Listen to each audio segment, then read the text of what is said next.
नमस्कार, आप देख रहे हैं न्यूज़ पीआर और मैं हूं आरती बाला आपके साथ। कभी बिहार वासियों के लिए हवाई यात्रा करना एक सपना हुआ करता था, लेकिन ये तब की बात है। आज बिहार के कई बड़े शहरों से हवाई यात्रा की शुरुआत हो चुकी है।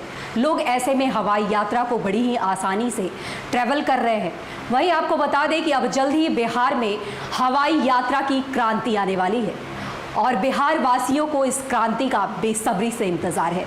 क्या है पूरी खबर, दरअसल वो समझिए। अब बिहार में जल्द ही हवाई क्रांति होने जा रही है। ये वो खबर है जिसका बिहार के लोग दशकों से इंतजार कर रहे थे। केंद्र सरकार की उड़ान योजना के तहत बिहार एविएशन के क्षेत्र में तरक्की कर रहा है, लेकिन अभी भी कई शहरों में हवाई कनेक्टिविटी नहीं है। इसके लिए केंद्र सरकार ने नई योजना बनाई है। बिहार में हवाई सेवाओं के विस्तार के लिए नागरिक उड्डयन मंत्री ज्योतिरादित्य सिंधिया ने सीएम नीतीश कुमार को पत्र लिखा है। पत्र में राज्य में एविएशन इंफ्रास्ट्रक्चर को मजबूत करने की बात कही गई है। केंद्र सरकार की योजना बिहार में हवाई क्रांति लाने की है। इसके लिए केंद्रीय नागरिक उड्डयन मंत्री ज्योतिरादित्य सिंधिया ने सीएम नीतीश कुमार को पत्र लिखकर उनसे व्यक्तिगत हस्तक्षेप करने की अपील की है। नागरिक उड्डयन मंत्रालय ने राज्य सरकार से जमीन आवंटन और ढांचागत विकास के लिए जरूरी फंड जमा करने की बात कही। साथ ही सीएम नीतीश कुमार से अपील की है कि वो इसके लिए अधिकारियों को जरूरी दिशा निर्देश दें। इस पत्र में केंद्रीय नागरिक उड्डयन मंत्रालय ने बिहार में एविएशन इंफ्रास्ट्रक्चर को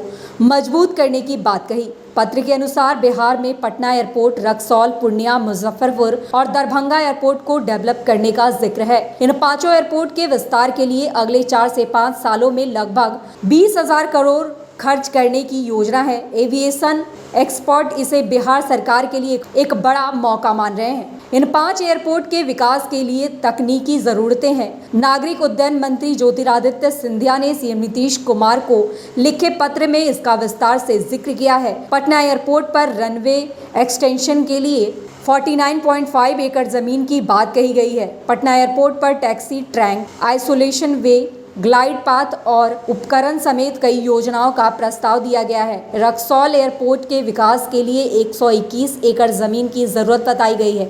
रक्सौल में ATR 72 टाइप्स के विमानों के लिए हवाई अड्डे को विकसित किए जाने की योजना है। पूर्णिया एयरपोर्ट के विकास के लिए 50 एकड़ जमीन की आवश्यकता है। योजना के तहत पूर्णिया एयरपोर्ट पर न्यू सिविल इनक्लेव विकसित किया जाएगा। मुजफ्फरपुर एयरपोर्ट पर 475 एकड़ जमीन की जरूरत है। योजना के तहत मुजफ्फरपुर एयरपोर्ट को A320 एयरक्राफ्ट के लिए विकसित किया जाएगा। दरभंगा में 78 एकड़ जमीन की जरूरत है, जिसका इस्तेमाल सिविल इनक्लेव और CATA अप्रोच लाइन सिस्टम के लिए किया जाएगा।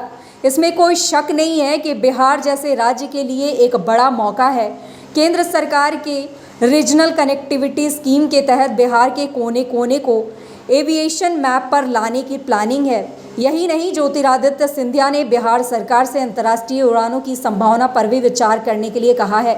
मंत्रालय ने राज्य सरकार से पटना और गया से अंतर्राष्ट्रीय उड़ान शुरू करने के लिए विचार करने का अनुरोध किया है। इसके तहत गया से बैंकॉक, काठमांडू और यंगून के लिए उड़ान की योजना है। इसके अलावा पटना से काठमांडू और दुबई के लिए उड़ान की योजना भी है। केंद्र सरकार की इस नई योजना से उम्मीद है कि बिहार के एविएशन सेक्टर का कायाकल्प होगा और बिहार वासियों को अंतर्राष्ट्रीय सुविधाएं मिल सकेगी। ऐसे में ये कहना गलत ना होगा कि बिहार वासियों के लिए ये हवाई क्रांति उनके सपनों में उड़ान भरने वाली होगी, जिसका बिहार वासियों को अब बेसब्री से इंतजार है। ऐसी ही खबरों से अपडेट रहने के लिए आप यूं ही जुड़े रहें हमारे साथ और तब तक के लिए हमें दे इजाजत। नमस्कार।